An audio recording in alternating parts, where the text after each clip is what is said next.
Today, I had the rare pleasure of sitting down with Dr. Susan Blackmore, a psychologist, author, and one of the most influential minds in the study of consciousness. She's perhaps best known for her book, The Meme Machine, which brought the concept of memes into mainstream science. But she's also the author of Consciousness: An Introduction, 10 Zen Questions, and Seeing Myself. Her work spans everything from near-death experiences, meditation, the philosophy of mind, consciousness, and much, much more. She's been a visiting professor at the University of Plymouth, a TED speaker, and a frequent commentator on science and skepticism, and also a wild swimmer. I guess you learn something new every day. This wasn't a planned studio interview, this was a spontaneous get-together over lunch in her garden. What follows is a relaxed conversation about consciousness, dreams, and nature of mind, and much more. Susan Blackmore is a personal hero of mine, and much of her work has influenced my own. So grab a cup of tea, get comfortable, and get ready to dive into a conversation with Susan Blackmore. Well, this is very strange. I'm with a personal hero, Sue Blackmore. Where do we start, Sue? Where do we start? Because OBEs, consciousness, memes, the hard problem. All the things that interest me. I've been interested in so many things. In a way, they break down into the kind of consciousness end, which started with my own out-of-body experience, and that led me that way. And then I got into memes in the mid-90s. You'd think that was something completely different and not related, and that's what I thought to begin with. But then it came around to the memes, in a way, in other words, all the ideas and behaviors and stuff we pick up from everybody else, and I don't mean just internet memes, but everything, builds up who we are and builds up the models of the world that we live in. And it kind of comes together. So in a way, it all comes back to fundamental koan type questions, what is this? This universe, how can it be? What does it mean to be aware, to be now, to be sitting here? Let alone what it means to be somebody's personal hero. I mean, really, that's weird. Well, I've used you as an example of someone who has just been intellectually honest. And I think that's why your work is just this shining beacon of wonderment to me. Thank you. But what I'd love to talk to you about really is this concept of modeling. And where consciousness fits into that, if it does at all. It does indeed. And so perhaps I can tell you a story about modeling, because as you know, but lots of viewers won't, that's kind of I'm obsessed with at the moment. But when I look back, I realized that even in the 1980s, possibly in the 70s, possibly beginning with psychedelic experiences maybe, but I don't really know when it began. But I was already started meditating in the late 70s. And then one night, I was, this would be the early 80s, and I can remember where I was sitting and everything. And I was really stoned and really kind of exploring my mind, and I just had these words come into my head. You have to take the top layers off. From your talk. Yes. I gave that talk at the Breaking Convention, the psychedelic conference, because this suddenly come back to me recently to remember this. And I wrote it down at the time. What on earth does that mean? I mean, it seemed like one of those things, the classic story of you have these amazing insights in the night and you write them down, and then the morning you've written, I don't know who it was, Huxley maybe, who said this, a strong smell of cabbage. Okay, well, mine wasn't that stupid. But it's only recently that I kind of realized, because we have predictive processing theory about the sort of hierarchical way that the brain is predicting what's coming in. It's hallucinating, if you like, this world. It's modeling the world, and then as the input comes in, updating its models. And the lower levels is all the sensory processing, this lovely purple color and the feel of things and the sounds. But at the top level is all this crap, all this, it's me and I'm so important and I'm doing this and I'm doing that and oh dear, I haven't finished whatever it is, and blah, blah, all that stuff is actually the top layers, the higher priors as it is in a Bayesian brain. And letting go of those is what the meditation is about. It's what can happen with psychedelic experiences and cannabis and other things. And it all begins to make sense. Yeah. So what I'm thinking, and so many people just don't get it, and I don't know how to help them get it, and maybe it's wrong. And you talk about intellectual honesty. Well, I will be intellectually honest in the sense that I might be wrong, and if I am wrong, then let's find out and fine. But for the moment, what I tell people all the time, I don't know is the best statement. It's just, it's okay to say it, isn't it? So, absolutely it is. But if you say it too much and in the wrong circumstance, I mean, it's a bit like that old thing about throwing things in a skip. What do I mean? You need an open mind, but not so open that your brain falls out, or you know, or that whatever it is. I don't know. But my thinking now is, well, it just seems so obvious to me. This now, you are just a model that this brain has constructed and is constantly testing against the way you're nodding your head and moving, you know, whatever you're doing. And that's what we live.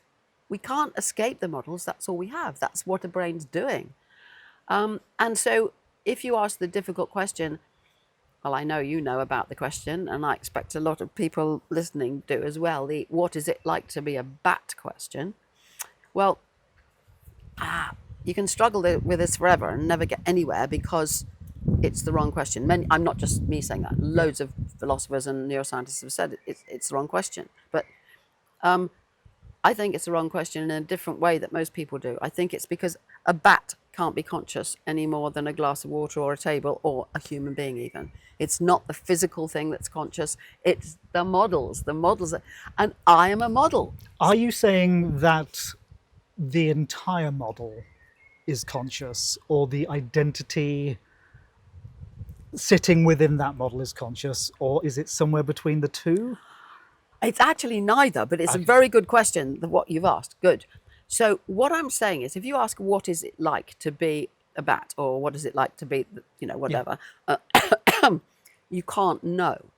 But if you ask what is it like to be the bat's model of a bat, well, what is it like? Let's say the bat is flying around, let's say it was here. Looking up for the imaginary bat now. Oh, and they are imaginary. Years ago when we moved here, there were bats all the time, and now there's no insects, so there are no bats.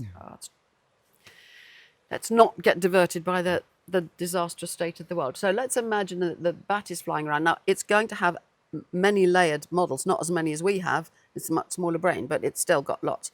And it will be modeling what it mustn't bump into, what's coming. So its models won't be like ours because it's using sonar, not light.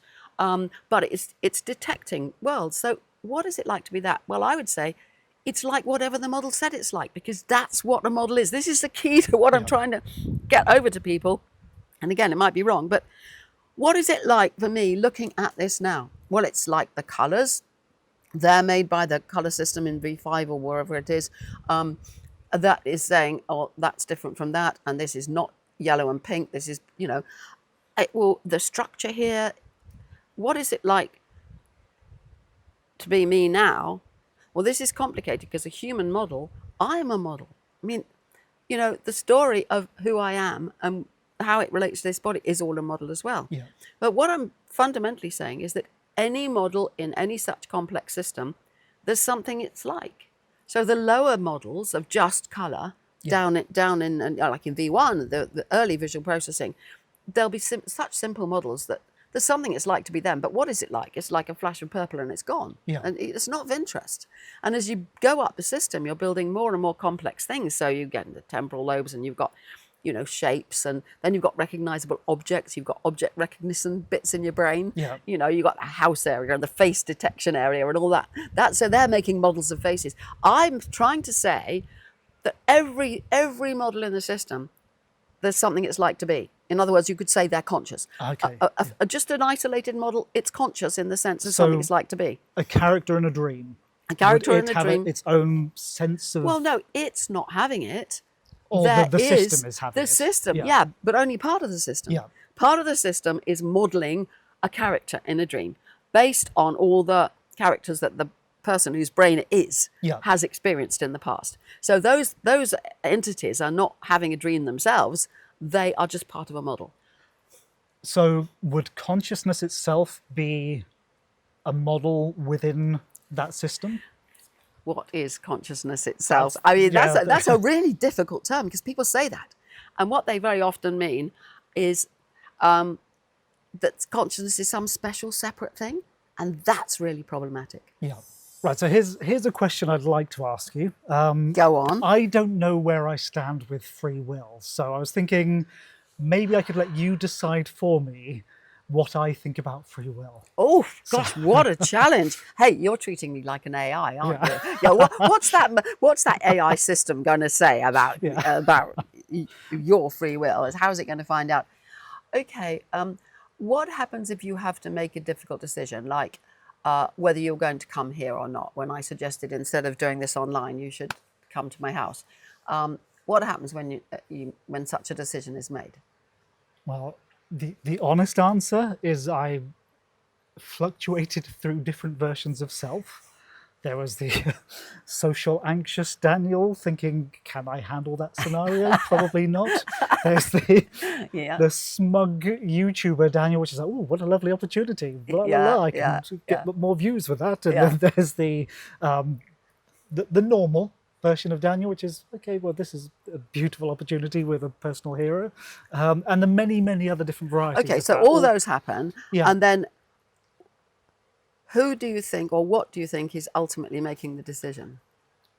That I don't know, and that is... Okay, so that's good, because you're like me, you're being curious and you're wondering and you're not sure. Because a lot of people would simply say, well, I did, and they won't be moved from that.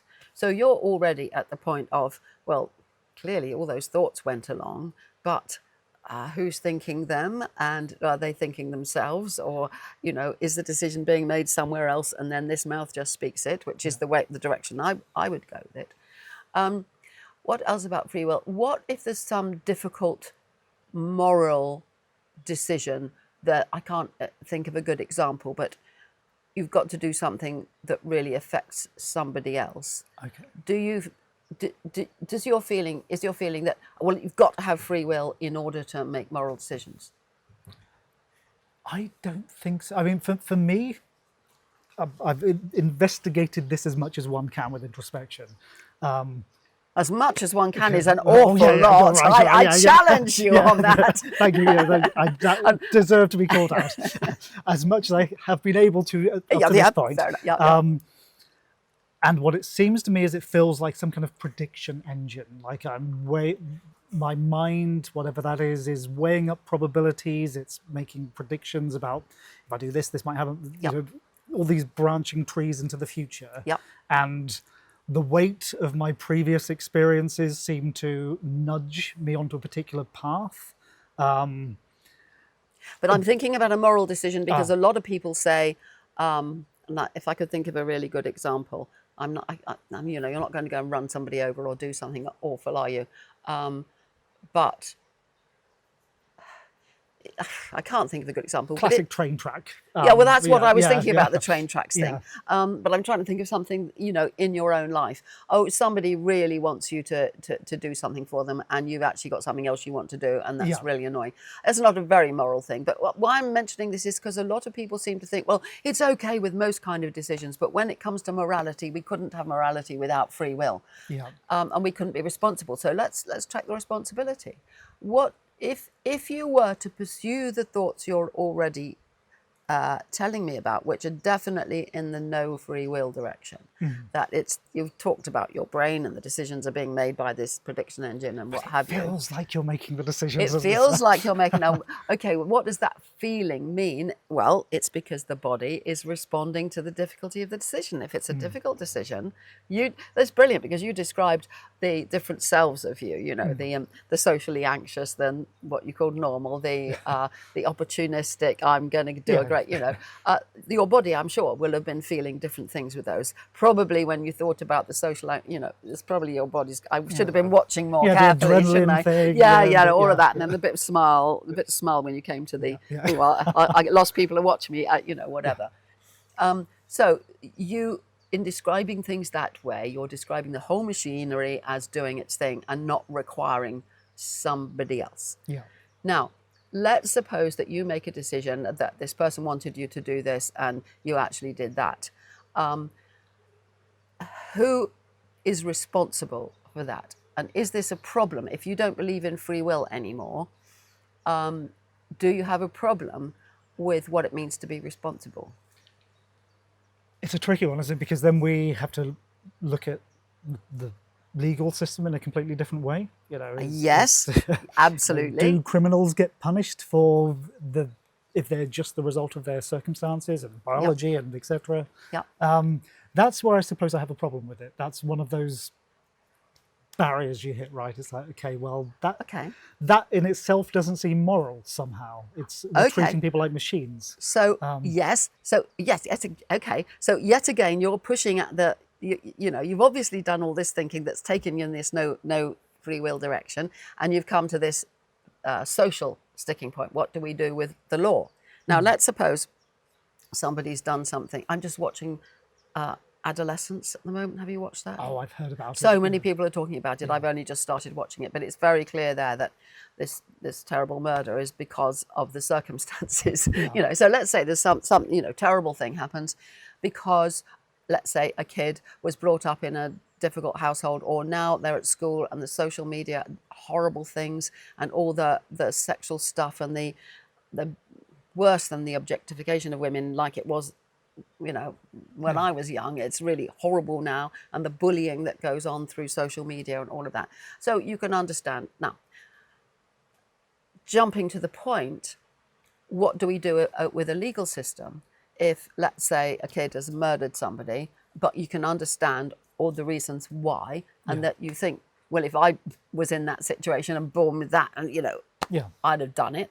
Now, what do we do with the legal situation? Well, you see, it's actually not that bad. I mean, my view on it is we'd have no problem. The legal system would be transformed in one sense, but it would stay the same in another. So when we ask, well, what do we do with this child? Or what do we do with this rapist or whatever? Instead of saying, well, do they deserve to be punished and are they really bad? Or was it just the circumstances? You don't do any of that. You ask, would it benefit them? Would it make them less likely to do it again? Would it benefit anybody else? Would it keep them out of harm's way, or would it keep them from harming other people? In other words, what would be the consequences of A, retraining them in some way, B, putting them in prison, C, if you're in America, sending them to the electric chair, and you would just ask what would be the consequences. And if you find that the person who has done this thing is either a psychopath or kind of heading in that direction, is really not, as far as you can tell, and you might need psychological people who know about this kind of thing, really capable of change or capable of understanding, you know, then you'd think, right, well, we don't let them out anymore, and we've now got to keep them off the street. If you think that this person will benefit from some kind of punishment, perhaps not even punishment, perhaps retraining. You just have to ask the questions in a different way. So you'd still have prison, you'd still have community service, and with any luck, you'd have a lot more of training, of rehabilitation. So tweaking the conditions to reframe, or you're totally reframing the purpose. So instead of a retributive legal system, you deserve it. You're a bad person. You deserve to go to prison. This person has a bad soul. Exactly. Instead, you say, this person did some really bad things. What's the best way to now treat this person that's going to benefit him or somebody else or the whole of society? Then I think we could have a legal system that worked perfectly well, and as I said, we'd still have the prisons and the whatever. It certainly seems more mindful. Well, yeah. And when you think about the drugs that the people have got into that make them less responsible, in the sense of less able to use any kind of self-control and whatever, and all of these problems that, we've got so many. My personal sticking point with the free will issue. Because it plays right into what I do, teaching lucid dreaming. So lucid dreaming, you could consider it to be dreams with free will, because you're deciding. Brilliant. So what is the difference between a lucid dream and a non-lucid dream if free will isn't the magical special ingredient? Is it consciousness? Is it awareness? Is it just simply the knowledge that you're dreaming? Are you dreaming about having a dream of free will and making those decisions? It doesn't feel that way. Very, very interesting. This is great because I've never thought about that. So now you're making me think, which is always nice. But I think my thinking is going something like this. And of course, this thing is interpreting itself as the words are coming from a lifetime of experience and whatever, not from my free will. So I like to separate the two words, free will. Yeah. We can have more or less freedom. So if you're in prison, you don't have much freedom. And if you are not educated, you have fewer possible choices and so on. So the notion of freedom is fine. The notion of will is fine in the following sense. We will certain things. I mean, I don't really need very much will to will myself to have a take out the wisteria flower from my drink. But you have strong-willed people and weak-willed people. You know, some, if they say they're going to get up at 6 o'clock tomorrow morning, they do, and the other people don't. So, you know, there's a concept of will, but the will isn't free. The will, my will to, I don't know where that thought came from. I thought, I'm going to throw this water all over Daniel. You know, that came in this machine like everything else. Are we then living in a deterministic universe and simply cogs in a machine? And so, for example, right now we don't know how the conversation's going to go. Correct. No idea. The future is mysterious. But those watching this are having the same illusion, but it's determined. The video's already been recorded. So are we just in the same position as them? Are we just the needle on the record? This is so often contrasted, free will versus determinism. Yeah. And that's I'm not a philosopher, and sometimes I feel really inadequate because I never had proper philosophical training, and other times I feel really free from that. You know, I come at these questions from wherever I'm coming entangled from. In the exactly. And now I've forgotten what your question was. Well, the lack of sorry, excuse me. If we don't have free will, the determinism. Is everything deterministic? So the classic thing is, you know, you're either a determinist or not, or you're a compatibilist and all that sort of thing. But one question is a physics question. Is the world deterministic? Well, that depends on what kind of physicist you are and how you look at it. Yeah. If you think there are truly random events going on, then it's not deterministic, because if you ran the thing again, which you can't do, of course, but, you know, it would go a different way because things are random. Now, that doesn't help you with free will at all, because if it's random, you can't control it and so on. But that seems to me, whether the physicists eventually decide that it is or isn't a deterministic universe doesn't make any difference at all. I just think it's a red herring. Okay. Though what really matters is whether it's caused. And we were talking about Buddhism earlier, and I've been training in Zen for 40 years. I'm not a Buddhist, but I'm really interested in that kind of stuff. And one of the Buddha's great insights is called dependent origination. Basically, everything that happens because of what happened before. Yeah. And you know, that's sufficient to me. It doesn't have to be determined in the sense that it could be predicted, because it couldn't be predicted if there are random events. Yeah. But it's caused. It has to happen. Given this circumstance, this has to happen. Yeah. Given this, that'll rattle. Yeah. You know. Well, so that's are enough lucid for me. Dreams free? Back to the lucid dreams. Well, okay. So then I went off on the free versus will, because you have more will. You have more determination. You have more forethought about what you're going to do in a lucid dream than an ordinary dream. In an ordinary dream, things happen with no prior thoughts. Yeah. In a lucid dream, you might have the thought, oh, I'm lucid now. Hey, I want to fly. Yeah. Now, that, I would say, was caused by other things in the brain that have gone on. I mean, we know that in lucid dreams, well, I don't have to tell you these things, but that the selfing parts of the brain, default mode network, so on, the long-range connections in ordinary dreams are very weak or broken, and in lucid dreams they get stronger. So, you know, this is the kind of underlying causal nexus that gives rise to this, and just as it gives rise to the realization, hang on a minute, that wisteria can't possibly be that colour. It's too amazing. oh, it must be a dream. And then what do? Well, you've had previous dreams in which you were flying and you think this would be a pretty fine idea. Again, that was caused. So I don't have a problem with free will. I would just say you have a stronger will. Okay, and a more functional brain as well. So, yeah, and more ability to intend things and make them happen. And I suppose it reframes the scenario because now you have the knowledge that anything is possible. Okay, so... Well, not quite anything. Well, is anything possible? Well, I suppose anything you can imagine is possible, but that's not the same as anything, is it? I suppose whatever the modelling capacity of the brain is capable of. Then within the limited time frames of REM. And because that is the other issue, people thinking that lucid dreaming is a magical wonderland where literally anything is possible. Not really. And frankly, so we were talking about astral projection. Maybe that's a good subject. Yeah, indeed. Because you had your wonderful out-of-body experience. That we spoke about earlier. The one ever. I mean, I've had some very short ones since, quite a few. Yeah. But only the one wonderful one, yes. And I can't remember how old you were. Were you university age when this I was occurred? 18, or was I 19? It was 1970. I would have been 19, yeah. Yeah, and so obviously you've just experienced something which, if true, changes the entire world.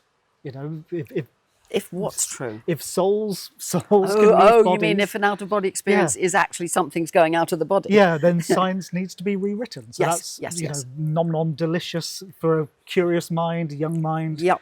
If I can prove this, then I change the world. I'm the next Einstein, etc. Yes.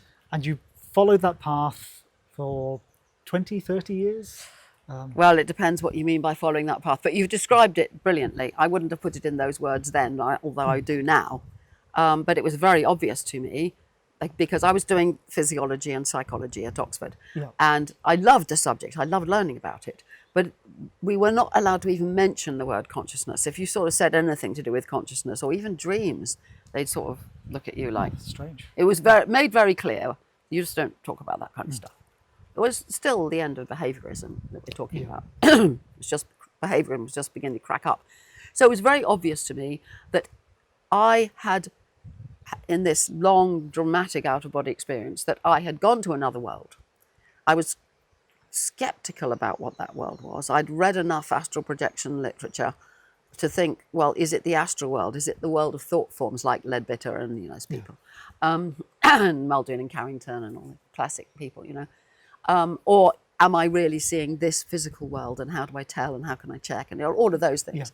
And that if it was true, as I knew that I'd gone somewhere else, and I knew therefore that I am a spirit or a soul that's going to, or an astral body that's going to live after death and so on. I knew it with such conviction that, as far as my university lecturers were concerned, it would overthrow everything that they knew. So I was determined, as a confident undergraduate, that I am going to prove to the world that they're wrong. Well, it wasn't they who proved me wrong. It was me who proved me wrong, because I then went on and did loads of experiments, as you know, and discovered that that ain't true. So how do you frame that experience today? Well, for a long time, I just called it an out-of-body experience. Yeah. I frame it now as a mystical experience. Okay. Or mind-changing, self-changing, I don't know, all sorts of descriptions you might give. A very deep, transformative experience. And if that sounds a bit daft, well... Purely of the mind? Pardon? Purely of mind? Oh, yes. Yeah. Yes. Well, the body's relevant, but yes. Yeah. Oh, yes. Yes, I'm totally convinced as much as I can be. And as you know, I'm capable of changing my mind. I mean, this is a great thing, because I had to change my mind in such a dramatic way. I was training as a witch. Well, that was a little bit later, but I had my tarot cards. I had my crystal ball, which I've still got. Oh, nice. I had my sticks for doing I Ching with. I had a black mirror that I made myself and did scrying and, all of that. But when all my experiments and all my sleeping in haunted houses and my interviewing people who've had near-death experience, all the things that I did led me to the conclusion, all I'm saying is I could change my mind again. But my mind now is, it's really a red herring to go hunting for astral bodies and the idea that something can leave and go somewhere else. It's never going to get you anywhere. I can already hear the hate in the comments. Yeah, well, I'm sorry, because you out there who are hating this, well, just say she's wrong, you know, that's fine. Yeah. But also ask yourself, well, what would test whether you're right or I'm right? Because that's what I did, and these are the conclusions that I come to. But you asked about how I frame that experience now. So the two things I'd like to talk about. One is, for a long time, I never spoke about the later stages of the experience because I didn't really know how to frame them. I wrote it down, then 2 days after I had the experience, I wrote it all down. So at least I've got that. And I described how when I had to come, the second time I came back to the body, there was no head on it. I only thought about Douglas Harding in The Headless Way recently. It's because this is a very common experience in deep meditators, and sometimes accidentally, that you feel you have no head. It's only because you can't see your own head. You can see, I can see these hands, and but it actually becomes quite a. Yeah. But anyway, there's that. But then I got too small, and then I got too big, and I became one with the universe, basically. That's putting it glibly, but because I just expanded and expanded until, in my mind, and this of course was a mental model that of the kind of view of physics I had, but in my mind I was expanding until I get faster and faster until I was expanding at the speed of light, and then you can't go any further, and that's it, and that's it. So any sense of separate self was gone. There was just everything, and that's all. So that was, I would then frame it as a mystical experience of oneness. But in the last few years, I've started training in the meditation states called the Janas. So these are a series, well, it looks like you know, because you're nodding, but if anyone else doesn't know, the series of 8 altered states of consciousness that you can get to through deep concentration. And I've started training to do those. Now, my own training is in Zen, which is mostly open, just sitting. Open meditation, equally applying attention to everything and nothing. Whereas concentration, you concentrate on something. So it took me a little while, but actually not very long, to learn to do concentrative meditation instead. And then you have to do these different things that you raise up this energy, and you use that to go into the different states. Now, looking back on that out-of-body experience, it looks like, I don't know about the sensations of energy, but there was so much going on, I really don't know about that. But it seemed to me that I had a sense of expanding to be everything, which is very similar to descriptions. I haven't got to Jhana 5, but Jhana 5, the endless or infinite space. And that's what it was. It was it was a sort of mental model of infinite space, if you like. And then Jhana 6 is infinite consciousness. And I went from that infinite space into another thing in which it just seemed that there was some kind of mind that was observing me. And so I'd popped back somehow, and there was this infinite mind all around you, kind of thing. And so I think these are just natural experiences that are available to the human mind, and I'd had those back then. And to clarify, so when you're saying sort of oneness with the universe, oneness with your model of the universe? Yes, that's what. And even then, I remember thinking, well, this is just my belief.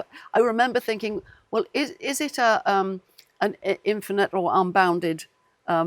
These sort of terms about what kind of universe it is, which I'd be interested in basic physics, and thinking to myself, well, that's only my thought about what it is.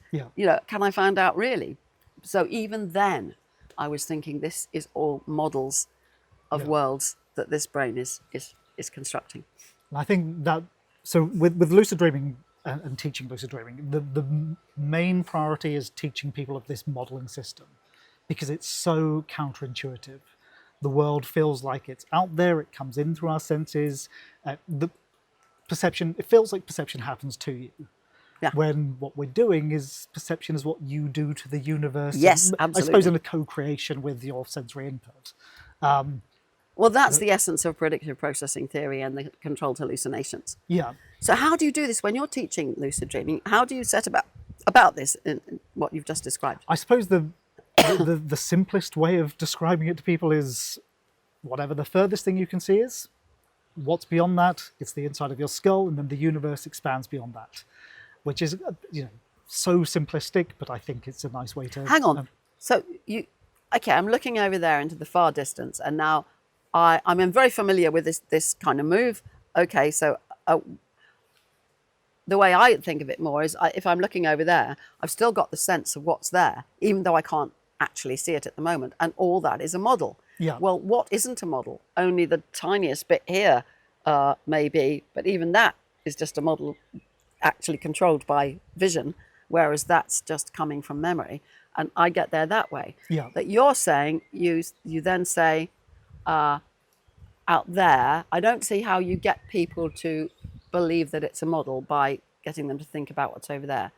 Okay, so because there's this... We're like fish in water. We're so convinced that this table is real, it's out there, you're sitting there, which on some objective level are true, but we never see that directly. We're seeing the brain's interpretation, the end of the equation of all the magic the brain's done in between, coming in through the eyes and the ears and all that, and tying it all together. So where does that occur? It can only occur in the brain. Oh, that's how you get to say that's the inside of the skull. Yeah. Yeah. Okay, now I understand that move. Okay, so you're trying to tell people, you're modeling this world. Whatever's out there, all you can do is the model. That's because of what's going in your brain. Yes. Yeah. But then you've got the problem, which is, to me, really so difficult. Well, what are brains? Because we only know about brains because we model the idea of brains. Yeah. And that takes me to... There's got to be something underlying this. I mean, you and I could not have this conversation if there was not something apart from the models that caused them to cohere, that caused both of us to say, this is a table and this is a chair. Yeah. And what is it? I'm interested in weird physics things, Don Hoffman and those kinds of ideas of there's some underlying structure to some mathematical structure that underlies it all and gives rise to it. I don't know, but there has to be something, because I won't take the route of, let's say, Deepak Chopra, with whom I've had all sorts of interesting conversations and fallings out as well. We've come back to being friendly again now. Or Bernardo Kastrup. I'm not familiar with. Well, very popular and is an idealist. He calls it analytic idealism, in which it's all mind. Yeah. Well, if it's all mind, then why do you and I agree? These are I deep, agree. I find difficult. that very hard to... And I don't have any answers here. That's the problem. And this is why people will throw the term materialist at you, right? And then... Yes, and that makes me so cross. There's no point being cross. There's no point being cross. I think Sue was foreshadowing here, because at this very moment during the interview, nature, life, the universe intervened, and the microphones decided to just stop working. So from this point on, the audio is coming from within the camera. It's a little bit more murky, but the conversation's really interesting. It's absolutely worth listening to. Just, I apologize.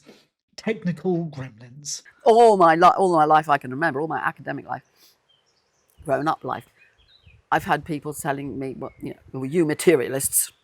But I don't think I've ever materials, because I've always been questioning, even then at 19 when I had that experience. I was thinking, well, how can this be? I get the same. I get exactly the same thing, and it drives me round the bend. And because it feels to me that we're carrying baggage from Christianity, essentially, this idea of physical versus spiritual, soul versus this boring old solid stuff. But when we look via science at the solid stuff, it is patterns in a substrate, patterns of a substrate. Yes. And what is thought? It's patterns of a substrate. So where's the big difference? Is the universe just data fluctuations and morphing? Yep. And so then the kind of problem with, well, self and consciousness existing in this magical other place, well, why? Is that nonsense? Am I talking nonsense? I don't know. No. Well, yeah, in a way you're talking nonsense, because what you're trying to do is talk nonsense. You're trying to talk what happens when you get in a muddle. Yeah. And when you, I mean, it may or may not be nonsense, but you know, I mean, I'm being rude to you. I'm actually the opposite. You know, this is the kind of muddle you get into, and you think, well, I don't know if this is nonsense because I've got to the end of where I can really think it. Yeah. There was something you said there that I wanted to grasp onto. Oh yeah, when you think this way, I'm going back in a way to the free will question, but another kind of deep question is, does this ever lead you to think, well, then what's the point of doing anything? Or what's the point of it all? You're reminding me, because I've been watching a lot of your stuff recently, and you had that interview with Jordan Peterson, and he kind of attacked you with, well, you can't have morality and you're secretly not an atheist because you're living as if... How dare you say I'm not an atheist? I mean, that what kind of an insult is that? Yeah. It was really weird. It was I was watching, thinking, of course you're not an atheist. You deep down you believe in God. Don't. And clearly the chap's a deep thinker, yes. and incredibly precise, or tries to be incredibly precise, but that to me seemed like such an absurd conclusion. Now I forgot what we said. What I said, I can see where you went off into Jordan Peterson, and that was so very strange. But I wondered whether you get you end up going, well, what's the point of it all then? Yeah. You might not, but a lot of people do. Really, and then they get bothered. No, I don't. I think I find the mystery intoxicating, I suppose. Yes. And just to think that the way I normally put it is, you're a riddle wrapped in a mystery, lost in a conundrum. And that's exciting. Yes, that's the endless Sudoku puzzle of existence. And I don't think you need to frame that in some kind of spiritual system. In fact, I think by putting it into a system, you take away some of the mystery, and you take away some of your ability to ask the questions that matter. I love the idea of just deconstructing as much as possible and seeing what holds up. And then you will have a problem with quite a lot of people who just don't feel that way, because a lot of people come to, well, the way you're talking about it, then what's the point in it all? And my answer to that is, and it does come to me sometimes, I go, oh, and then I just say to myself, there is no point. Yeah. And that to me is reassuring and satisfying. There's no point in getting upset about things that there's no point. If this has happened and you find yourself having to do this, and you get on with it, that's just how it is, and that's what happens. But for many people, the thought that there's no ultimate purpose or ultimate point in it is really hard. Do you get that with your lucid dream people? A fair bit. I mean, people want life to have meaning. I think, and I get it. It's reassuring. We all face oblivion. That's on the menu. And I'm facing it nearer than you in all probability. But it's there, and for me, that's I think the main motivator is, if you can take the sting out of death, that's it. People will cling to a lot of things to do that. But as for meaning, it's a bit like asking, look, you may as well ask, what's the point in falling in love? It's like, because you will die, the first may leave you. You do it because it's beautiful. It's this wonderful thing. And that's what life is. I mean, it's rotty and nasty and horrendous at the same time. But then you don't have the beauty without the nastiness. Now I'm sounding like a cliche. I may as well just give a card of some description. But that's how I felt about it. It's just, and we don't put choice either, do we?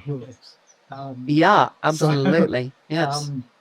And that comes back to free will as well. We didn't have any free will in whether we were born or not. Yeah. So, and yourself. So, I mean, obviously not being an atheist because you're living as what was it? The logos is driving you. Whatever that means. I didn't quite get that from now. Do you have a comeback to that now? Because you didn't have time to refute it at the time.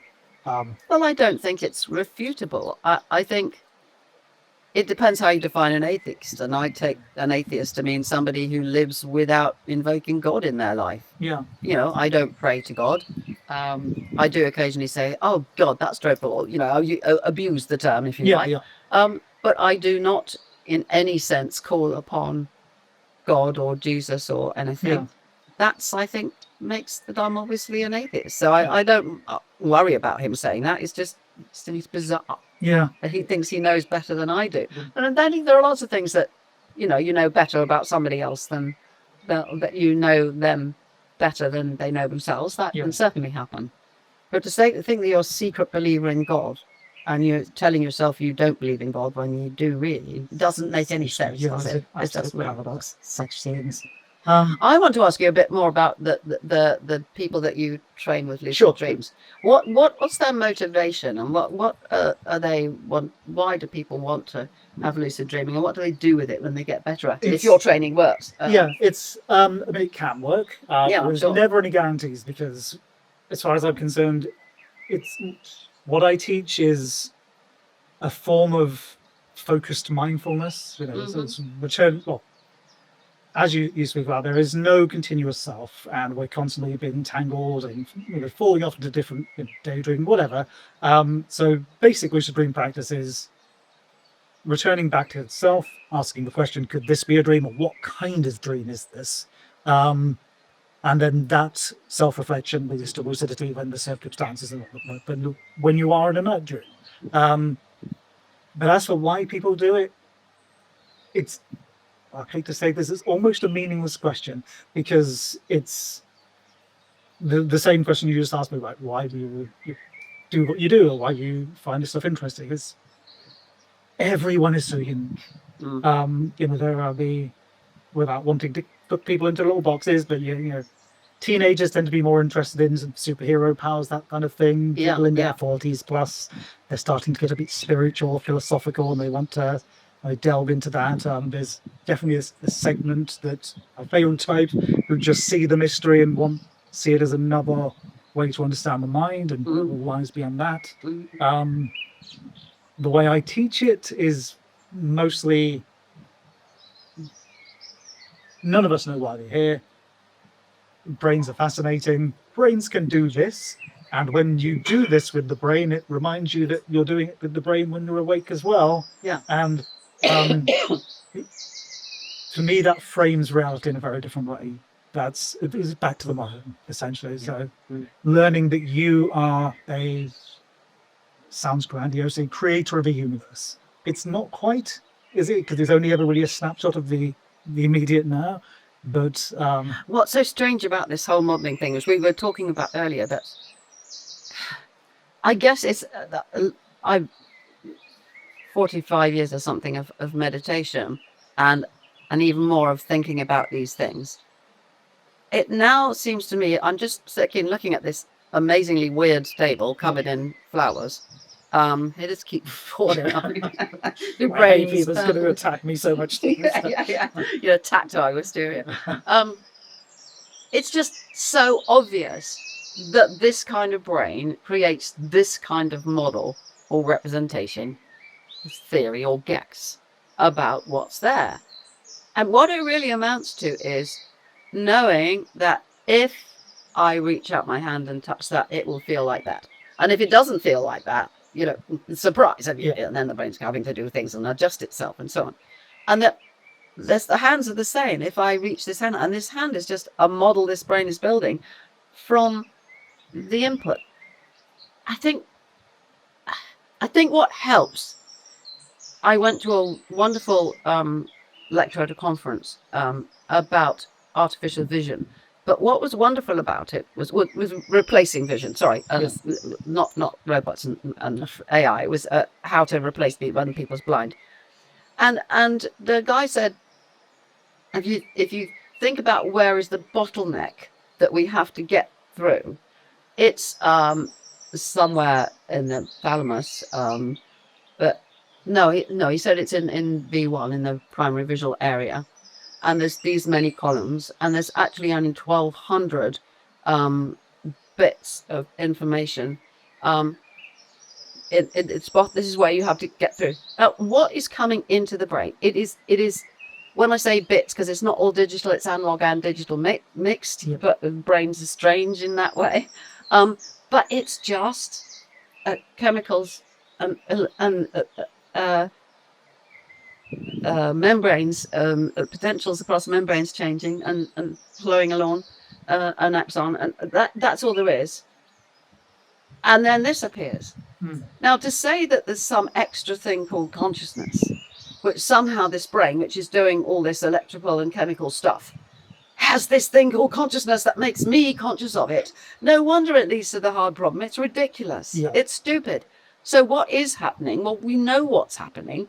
We know that this information is being used from a brain that's lived in the world to predict what's going to happen next. And to do that prediction, it builds a model. And a model, what is a model? Well, it's a model that says this angle of this suggests that if I would look up there, it would actually be hexagonal. And this glass is actually, that's what a model is. So that's all that's happening all day long and night is modeling. And this is the model. And what is it like to be me sitting here? Well, I too am a model. There's a model in here that says, oh, I'm a little soul or spirit, and I'm living inside my head looking out through my eyes. That's how it feels. That's a model. And so the whole thing is a model of a person looking at a table. That's all there can be, because all we've got is these electrical and chemical changes. When I think about it that way, I don't see why everybody doesn't get it, but they don't. So this might be a silly question. I'm sure it's not. Go on. So do you consider the experience of the model to be a singular unified model, or are there separate points to the model? In the brain as complicated as this, there are billions of models going on. Well, I don't know, billions, uncountable number of models happening at all the different levels of the hierarchy. Is there one unified one? Only if the brain makes one. Yeah. So if the brain says, as it will do in its modeling processes, there's a me inside here, I'm a unified thing, I'm looking out through my eyes at this table. Yeah. Well, I'm not, I'm looking at you. Then it's a unified thing. But we go to sleep, the self-model disintegrates, there's still stuff happening. Things come and go, monsters chase you, you're trying to do something and you don't even know what it is you're trying to do. Whatever things happen in ordinary dreams, then it is not unified. Now, if you take the top layers off, which we briefly talked about earlier, or if you do a lot of meditation, or you practice just sitting or just seeing, then you're not creating a unified model that says I'm here and the table's over there. What happens is it all starts to fall apart. So there are colors and bits of shape and whatever, but self can disintegrate then in a different way. There's still an alert human being sitting there, but there's no longer a model that says I'm in here and the world's out there. That's gone. So consciousness. Is consciousness and self, or will we be talking about the same thing? Because I'm not even sure whether where there's a relationship there, because obviously model of self, but also in a non-lucid dream, you are conscious still, but the self model is functioning. Well, are you? I mean,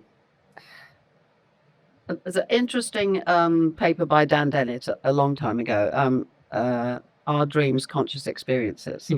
And I concluded that, well, I'm not sure that I could say yes or no, but so I won't dichotomize it that way. But my thinking on that is you are not conscious in an ordinary dream because there isn't a model of yourself there to be conscious. What happens is you wake up, you remember these things. And sometimes in ordinary dreams, there is a self. I mean, you seem to be in a place looking from somewhere. Yeah. But in my ordinary dreams, I very rarely kind of got my body or anything in a dream. I can do occasionally, but there may be bits of a self. But often there's just things happening that don't really have a self in them. But you wake up and you remember the dream, often very rapidly. There are also questions about whether you really are remembering the dream, or you are remembering bits of scattered stuff that happened and putting it together to make a story when you wake up. It doesn't matter which way is the case. I think it's probably the latter, but it's tricky to find out, but potentially should be find outable. But certainly lots of dreams, you are not there at the time. Yeah, see, that's where I'm not sure whether I agree. Well, what makes you disagree? Do you think all of your ordinary dreams, non-lucid dreams, there is somebody in them? I think so. a metaphor I use quite often when it comes to consciousness self, in a kind of like weird hyper version of that, is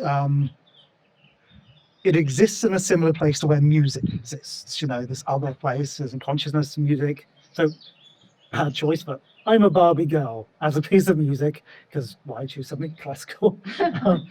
We recognize. I go start singing it now. We recognize it. It exists. It exists, but where does it exist? Is it the notes? Is it the gaps between the notes? Is it the vibrations in the air? And if you play I'm a Barbie girl with 50% of the notes missing, you still recognize it, and that's kind of like a non-lucid dream, or maybe Alzheimer's or something like that. So you are kind of still there, just incompletely there. And does that count as consciousness, or is it? I think you just don't ask the last question. I mean, yeah, I agree with you all the way up to there. Yeah, you're kind of there. There's bits of you there, but they're not integrated together. And we were talking earlier about Buddhist approach to self, but in my understanding at any rate, selves are ephemeral things that come and go. And oh, here I am again. And I make the mistake of thinking, because here I am again, this thing is recognizing that it's a similar feeling. I assume that it's the same self that's carried on throughout. Now, what you're talking about is much more complex than that, because mostly when I think, oh, this is me, it is pretty similar, because it brings up all the usual stuff. But in those examples you've given, it's only bringing up little bits of it. Well, is it the same person or not? Well, it's bits of the same ephemeral construction, model of a self. And the physiology, the science, the neuroscience will tell us just eventually just how much of the self is there in certain conditions. Suppose it's... So you can't ask, is it or isn't it one thing? Is it really me or not really me, is what I'm saying. You shouldn't ask, because that doesn't make sense. I guess, I mean, there's the linguist as well, because, what are we defining self as? Because if you're defining it as the overall system doing the modeling, then whatever kind of modeling it's doing is still the overall system, just doing this kind of modeling now. So if you define self by that category, as in the modeling system, then it's always there. But then I wouldn't do that, because I'm saying you can never... The move that I'm trying to make philosophically, and I'm not a philosopher, so this is very dodging, is physical things are just what we've modeled, and we call them that. They cannot be a subject of consciousness. It's only the models that can be the subject of consciousness. It's only the models. So when you think about the whole system, the system is producing all these masses of things all the time, and now it's perfectly reasonable to talk about the self model and how that feels, and whether it breaks up, and whether it's the same as before, all of that. But that's only one of the millions of things going on in this whole system that you're talking about. And the whole system we're talking about is something we've learned about through science, through living our lives, and through science, and taking pictures of heads and brains. It's mind-boggling, isn't it? It's mind-boggling. Now, we did have this crazy plan that we might go and swim in a very cold river. That sounds I don't know whether you want to actually do this plan. Yeah, why not? Let's jump from the lake of consciousness into a little... Right, have I told you how cold it is? You said cold. It is 11 degrees. You'll be fine in 11 degrees. Okay, so we're going to swim around and... Well, so it has been an absolute pleasure. Thank you for sharing your brain and your time with me. I've still got it in here. I'm not letting any of it out.